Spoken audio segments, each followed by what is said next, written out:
It was one of those crisp autumn evenings when the last streaks of sunset gave way to a silvery dusk, and the air in St. Mary Mead carried the faint scent of wood smoke and damp leaves. The cottages, quaint and picturesque with ivy climbing up their walls, were already dressed for the season. A carved pumpkin or two blowing faintly in windows, a paper witch here, a smiling ghost there. Though Halloween was hardly an old English tradition, the younger folk in the village had taken it up with surprising enthusiasm. Miss Jane Marple, sitting comfortably in her parlor at the old Vicarage Lane, thought the whole idea a little silly but perfectly harmless. She had lit the fire early, for there was a decided nip in the air, and was comfortably settled with her knitting, a soft gray wool shawl for her niece's youngest, when her maid, young Cherry Baker, popped her head in. "Beggin' your pardon, Miss Marple, but have you heard? They're sayin' Mr. Edgar Hollis is hostin' a grand Halloween gathering at the Manor." Miss Marple looked up from her knitting, her eyes twinkling. "Indeed, Cherry, that sounds rather unlike Mr. Hollis. I thought he was more of the quiet type, rather given to long walks and the occasional lecture on parish records." Cherry grinned. "Oh, it's all Miss Letitia's idea, I reckon. She's been up and about, ordering decorations from London, and there's even to be a fortune-teller from Bath. Quite the fuss, if you ask me." Miss Marple smiled faintly. "Fortune-tellers, pumpkins, and superstitions.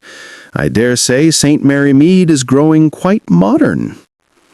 She bent back over her knitting, but her mind, ever sharp beneath that mild exterior, was already curious. There was something about Edgar Hollis and his sister Letitia that had intrigued her for some time. They had come to St. Mary Mead 3 years prior, taking over the Hollis Manor, a stately Georgian house at the edge of the village, left to them by an elderly cousin. The Hollises were outsiders, polite, respectable, but never quite part of the village fabric. Edgar was a retired solicitor, scholarly and meticulous, while Letitia was more sociable, though with a certain brittle charm that made the vicar's wife once whisper, "Too much perfume and too many secrets, if you ask me." Miss Marple did not judge, she merely observed. And so when an invitation arrived the following morning, handwritten in Letitia's elegant cursive, inviting Miss Marple to the Hollis Manor Halloween gathering, she decided it would do no harm to attend. "One must always encourage community spirit," she told Cherry. But deep down, she sensed something, some flicker of unease that she could not yet name. 2. The guests assemble. The night of October 31st arrived with a full moon peeking between restless clouds, and the manor looked quite the picture. Lanterns lined the gravel drive, and the great oak door stood open, spilling golden light into the mist. Miss Marple, wrapped warmly in a navy blue cloak, stepped from the taxi and was greeted by Letitia Hollis, radiant in an amber gown with a black lace shawl. "My dear Miss Marple, how wonderful that you've come. You mustn't think us frivolous. It's all in good fun." "My dear, I would think nothing of the kind," Miss Marple replied kindly. "It's quite refreshing to see the village so lively." Inside, the drawing room had been transformed. There were candles flickering in brass holders, bowls of toffee apples, and a gramophone softly playing a waltz. The fire roared in the hearth, and an air of gaiety, tinged with something theatrical, filled the room. Among the guests, Miss Marple recognized several familiar faces. Dr. Leonard Wills, the local physician, kind, dependable, and a bit absent-minded. Mrs. Prudence Blackwell, the vicar's wife, whose disapproving gaze swept over the room like a moral compass in distress. Julian Trent, a visiting journalist from London, staying at the inn, said to be researching village life in post-war England. Lucy Dale, Letitia's young companion and housemaid, pale and timid, who hovered near the serving table. Colonel Arthur Pembroke, retired military man, loud, good-natured, and partial to a brandy. Miss Marple greeted them all with her usual warmth, but she noticed, as she always did, the subtle undercurrents, the way Edgar Hollis's eyes lingered too long on Lucy Dale, the strained politeness between Letitia and her brother, and the faint tremor in Mrs. Blackwell's voice when she greeted Julian Trent. It was a tapestry of human behavior, and Miss Marple, the consummate reader of such patterns, found herself quietly attentive. Dinner was served in the grand dining room, roast pheasant, potatoes, and pudding.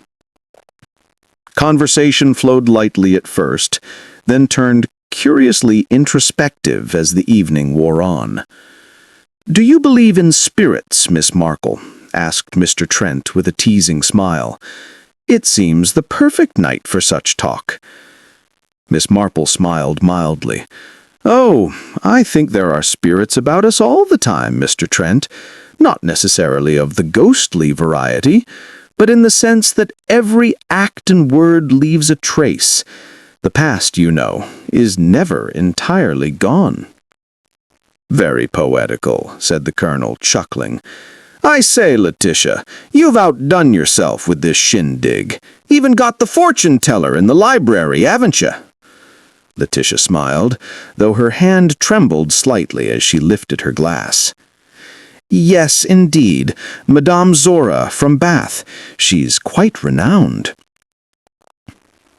3. The Fortune-Teller's Shadow. After dinner, guests drifted toward the library, curious to have their fortunes told. Miss Marple, ever polite, declined. "Oh, my dear, at my age, one prefers the comfort of not knowing too much about the future," she said lightly. But she lingered nearby, knitting in hand, observing. Through the half-open door, she glimpsed Madame Zora, a tall woman draped in shawls, her dark eyes sharp and calculating. One by one, guests entered, laughed nervously, emerged with pale faces or uneasy smiles. When Lucy Dale went in, Miss Marple noticed Edgar Hollis watching the door intently, his face tight. Moments later, Lucy came out in tears, brushing past Miss Marple, and fled down the corridor. Miss Marple set aside her knitting and followed discreetly. She found the girl near the conservation, trembling. "My dear," Miss Marple said softly, "whatever the matter?" Lucy hesitated. "It's silly, Miss Marple, truly. The fortune-teller, she said things she couldn't have known. About the past, about someone I lost." Miss Marple's kind eyes rested on her. "Sometimes, my dear, people know more than they appear to, and not by supernatural means." Lucy looked at her puzzled, then whispered, "She said I'd be punished for what happened at the lake, but she couldn't know about that." "The lake?" Miss Marple asked gently, but Lucy bit her lip and fled toward the servants' stairs. Miss Marple stood alone, thoughtful. There was no lake on the Hollis property, but there had once been, she remembered, near Hollis Grange, a small estate owned by the family before they moved to St. Mary Mead. And something, she recalled vaguely, had been whispered about a drowning. 4. A night turned grim. By 10 o'clock, the party had grown merrier. The Colonel was telling a ghost story by the fire. Mrs. Blackwell was nursing a sherry with visible discomfort, and Letitia had grown pale and distracted. Then, just as the clock struck 10, the lights flickered and went out. A shriek rang through the darkness, high, sharp, and unmistakably human. There was confusion. Voices calling, candles being lit, and then when the lights finally returned, Miss Marple found herself staring across the drawing room at Edgar Hollis, slumped in his chair beside the hearth, motionless. "Good heavens!" cried Mrs. Blackwell. "He's fainted!" But Miss Marple, calm as ever, crossed the room and bent over him. One glance was enough. Edgar Hollis was dead. There was a faint smell, bitter almonds. "Dr. Wills, would you be so kind to confirm what I already suspect?" The doctor knelt beside the body, examined briefly, then looked up, pale. "Cyanide," he said grimly. "Good Lord! Poison!" Letitia let out a strangled cry. No, it can't be. He was perfectly fine." Cray sighed. Poison, no doubt about it. Dr. Wills confirmed it this morning. Cyanide, probably slipped into his drink after dessert. But how and why, that's another matter. "Ah, yes," Miss Marple said, setting down her teacup. "The why is often more revealing than the how." Cray gave a faint smile. "I'd appreciate your impressions, if you've any. I've got 5 likely people to question further. The sister, Mrs. Hollis, that journalist fellow, Trent, the colonel, the vicar's wife, and the maid, Lucy Dale. One of them had to have done it, unless the fortune-teller came equipped with more than cards and superstition." Miss Marple's eyes brightened. "Ah, Madame Zora. Yes, I've been thinking about her. Quite theatrical, but with a curious air of knowledge. She told that poor girl Lucy something about a lake, you know, and Lucy was most upset." Cray frowned. "A lake? Can't say there's one nearby." "No," Miss Marple said softly, "but there was one, near Hollis Grange, their previous residence. A boy drowned there many years ago, I believe." Cray looked up sharply. "A boy?" "Quite tragic. I remember reading about it. A village boy, a gardener's son. Rumor had it he was rather fond of Miss Dale when she was younger." Cray exhaled. "That gives us something, at least. Well then, I suppose we'd best start asking questions. Would you care to accompany me?" Miss Marple smiled serenely. "If it's no trouble, Inspector. I always find these things instructive." 2. The interviews begin. The Hollis Manor was subdued when they arrived. The house, which had sparkled with light and laughter only the night before, now felt hollow. Letitia Hollis sat in the morning room, dressed in black silk, though the day was barely begun. Her eyes were red-rimmed, her hands twisting a handkerchief. "Miss Marple, Inspector Cray," she greeted them faintly. "I scarcely slept. I can't believe my brother is gone. He was always so particular about everything." "Particular?" Miss Marple prompted gently. "Yes," Letitia said, staring at the carpet. "He had to have everything in order. His ledgers, his letters, even his medicine cabinet. Oh, you didn't know. He suffered from dreadful headaches, kept a whole array of pills and tonics." "Medicine cabinet, you say? Where's that kept?" "In his study, top drawer of the mahogany desk. Though I don't see how that matters. Edgar would never have mixed up his things." Miss Marple's needles clicked softly as she knitted a few rows. "And who had access to the study, my dear?" Letitia hesitated. "Why, anyone in the household, I suppose. The door isn't locked, but only Lucy dusts in there." Cray made a note. "We'll take a look presently. Now, Mrs. Hollis, was there any disagreement between you and your brother?" Letitia stiffened. "Disagreement? Of course not. We were—" She faltered, then pressed her lips together. "We lived together, shared the house, the accounts, everything." "Why do you ask?" Cray gave a measured look. "Routine question, ma'am." Miss Marple, however, observed the way Letitia's gaze drifted toward the window, toward the lawn where the guests had gathered the night before. There was something unsaid. When they left the room, Miss Marple murmured quietly, "She's frightened, Inspector, not merely of what has happened, but of what may come to light." Cray nodded. "I thought so. Let's see what the others have to say." 3. Dr. Wills and the puzzling glass. Dr. Wills was next, in the small library that now served as makeshift headquarters. His usually steady hands fidgeted with his spectacles. "Dreadful business, Inspector. I've known Edgar for years. He wasn't the sort to make enemies." "Did you notice anything strange about him during the evening?" Cray asked. The doctor paused. He seemed tense, perhaps, a bit distracted. But that could have been the festivities. And he wasn't drinking much. Only 1 glass of claret, I believe. Miss Marple leaned forward. "Ah, yes. I recall he didn't touch the punch, though others did. He said something about preferring the purity of a single glass." "Indeed," Wills nodded.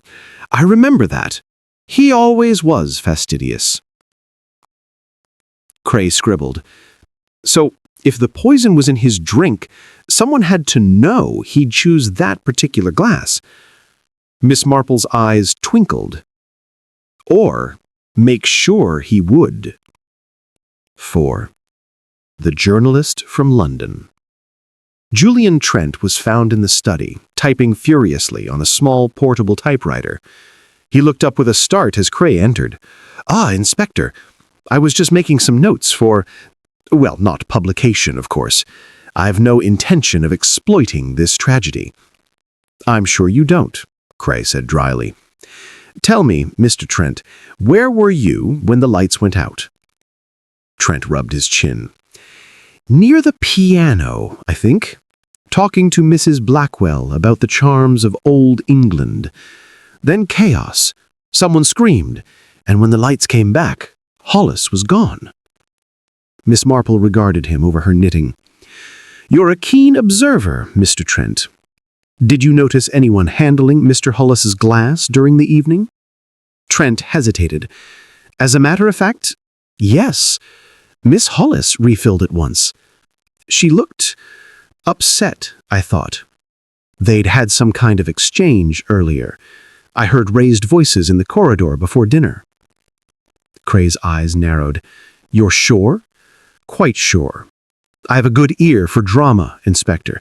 Comes with the profession." When he'd gone, Cray muttered, "Can't trust a journalist to tell the whole truth, but that's worth checking." Miss Marple nodded. "Indeed, though it's curious, isn't it? If Letitia refilled her brother's glass, why would she use poison? Unless she meant it for someone else." 5. The maid's secret. Lucy Dale was found in the servants' quarters, pale and trembling.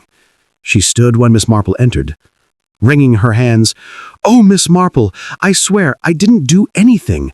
I've never so much as harmed a fly." "I know, my dear. But tell us what happened after you left the fortune-teller last night."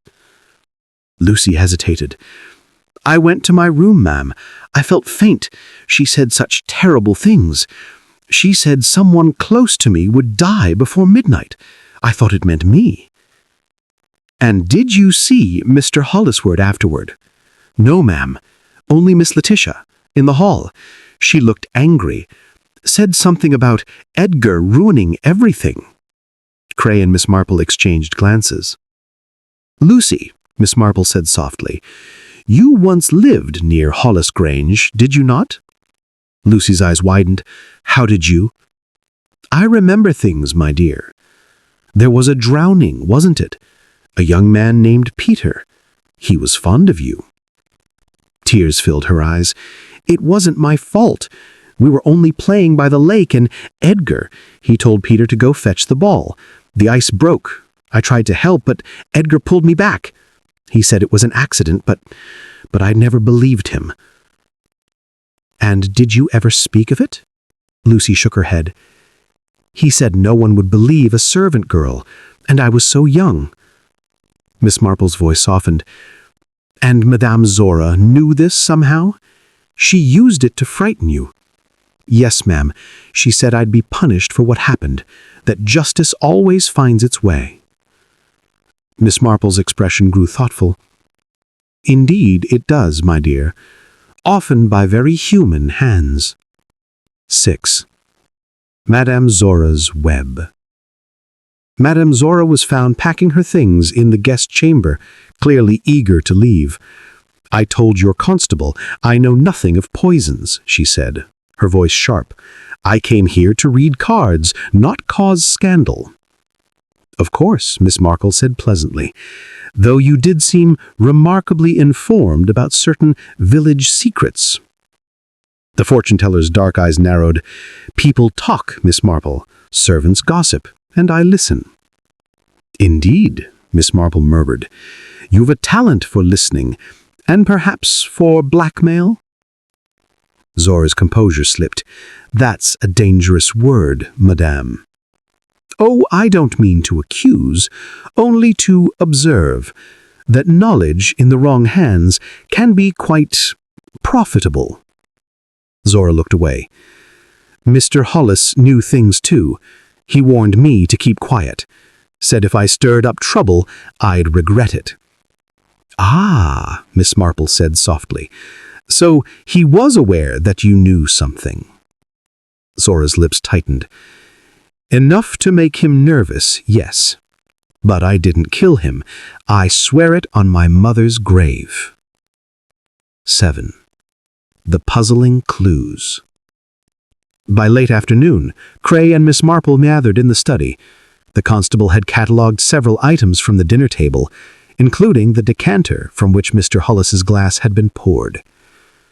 No trace of poison in the bottle, Cray said. So it must have been in the glass itself. Miss Marple examined the empty tumbler, sniffed delicately. Ah, yes, bitter almonds, quite distinct. And look, a faint smudge of lipstick. Lipstick, Cray frowned, but Hollis didn't wear any. Precisely. And I recall Letitia's shade was much darker than this. This one is lighter, rose pink, I should think. Perhaps Mrs. Blackwell's. Cray blinked. The vicar's wife. Good heavens. Oh, don't look so shocked, Inspector. Even the most respectable of women are not immune to secrets. You'll find she has reason to fear exposure. 8. The vicar's wife. When they found Mrs. Prudence Blackwell, she was sitting in the parlor, clasping a Bible as if it were a lifeline. Inspector, this is dreadful, dreadful. Such wickedness under a Christian roof. Miss Marple sat opposite her, serene. My dear Mrs. Blackwell, you seemed quite distressed last night when Mr. Hollis was found. Not merely shocked, but frightened. He knew something. Something from years ago. My husband was curate in Bath then. There was an incident. A donation to the parish fund that went missing. Edgar was the solicitor handling the accounts. He threatened to expose me if I didn't... She broke off, trembling. I never told anyone, but I swear I didn't touch his drink.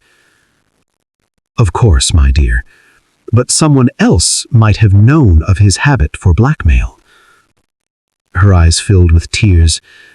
Letitia knew. She once said she was tired of living under his thumb. Cray closed his notebook. That settles it. Letitia had the motive. Miss Marple shook her head gently. Motive, yes, but not opportunity. Remember the lipstick, Inspector. Whoever handled that glass was not Miss Hollis. 9.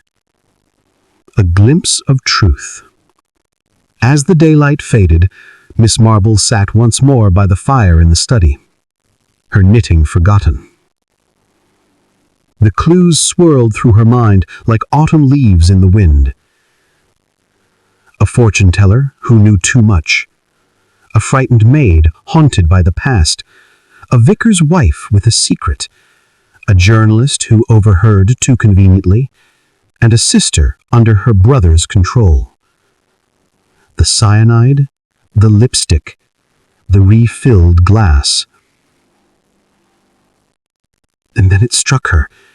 She rose quietly, crossed to the writing desk, and examined the inkwell. Half filled, but with a faint chemical tang. She opened the drawer, found a small vial labeled potassium cyanide for photographic development. Ah, now it begins to make sense. Cray looked up. What have you found? Miss Marple smiled, her eyes alight. Oh, only a small connection between guilt and justice. Whoever did this planned carefully, but they made one fatal mistake. The poison wasn't meant for Edgar Hollis at all. Cray frowned. Not meant for him? Then who? Miss Marple looked toward the door, where Letitia's shadow passed on the stair. For her sister, Inspector. And we must find out who would have reason to wish her dead before night falls again. When they returned, Miss Marple asked to see Julian Trent again. He was in the parlour, smoking by the window, and greeted them with his usual charm.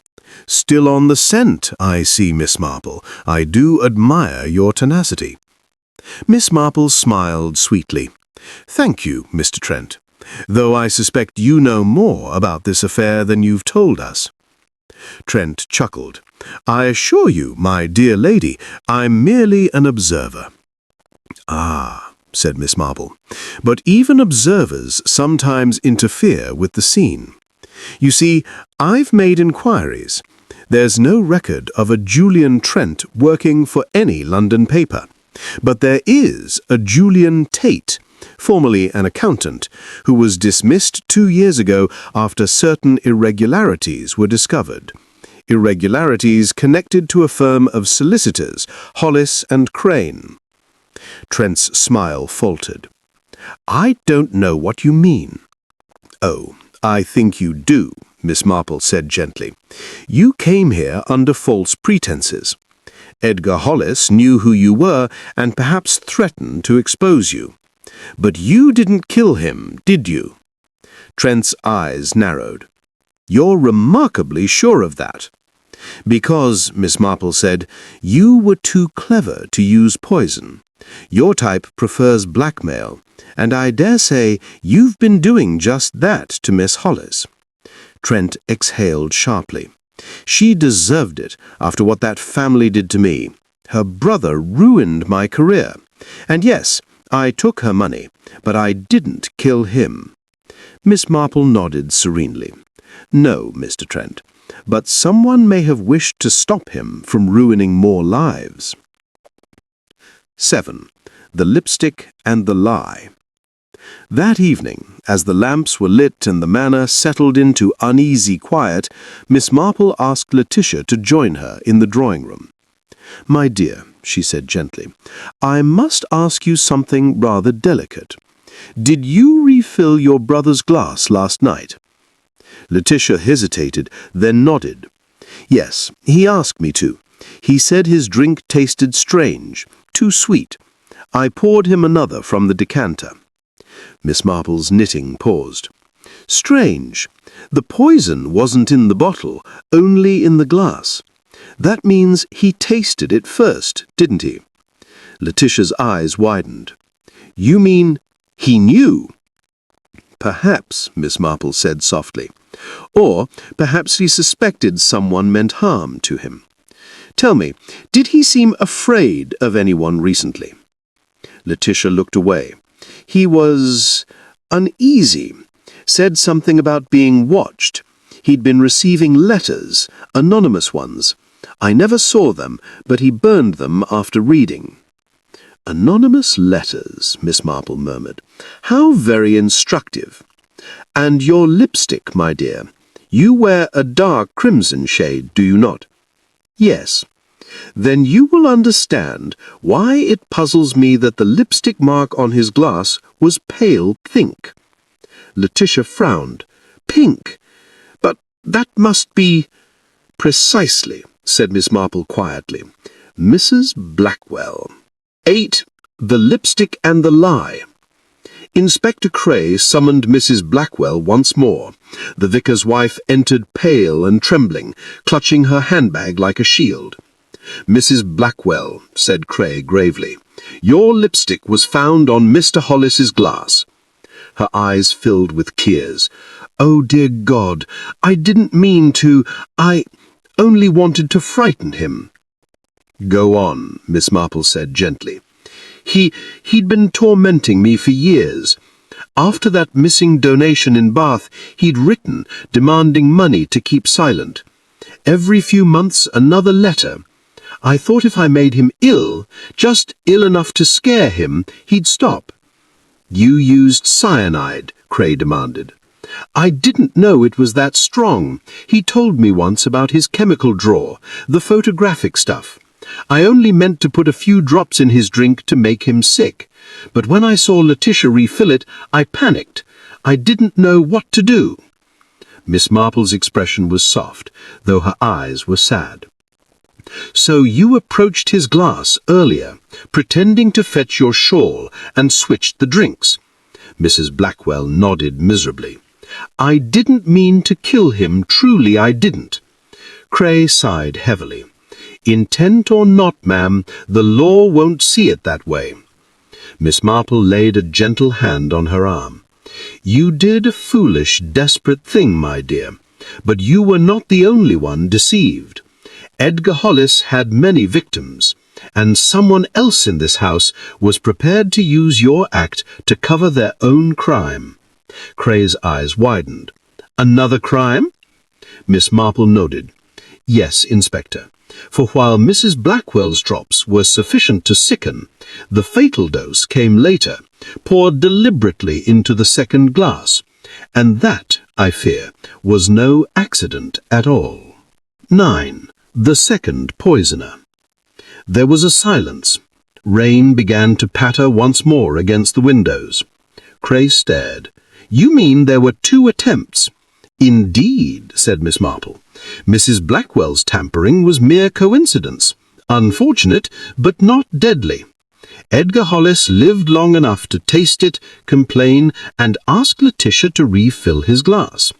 It was during that interval that someone else added the real poison. Crays frowned. But who had access then? Miss Marple's gaze moved slowly toward the door, where Lucy Dale stood trembling in the hallway. Someone, she said softly, who had reason to hate him, but no power, until last night. Lucy stepped forward, her face white as linen. I didn't mean to, I swear, Miss Marple, I didn't mean to do it. But when he looked at me, when he smiled like he used to, I thought of Peter. I thought of the lake. Her voice broke. Miss Marple rose and took her hand gently. Hush, my dear. You've carried that burden too long. Cray exhaled heavily. So it was her. She finished what the vicar's wife began. Miss Marple nodded sadly. Yes, but Inspector, but even then she might not have done it if someone hadn't driven her to the edge. Someone who whispered reminders, stirred guilt, and ensured the poison was easy to find. Who? Cray asked quietly. Miss Marple turned toward the window. The one person who profited most from Edgar's death, and who has played the part of grieving sister to perfection.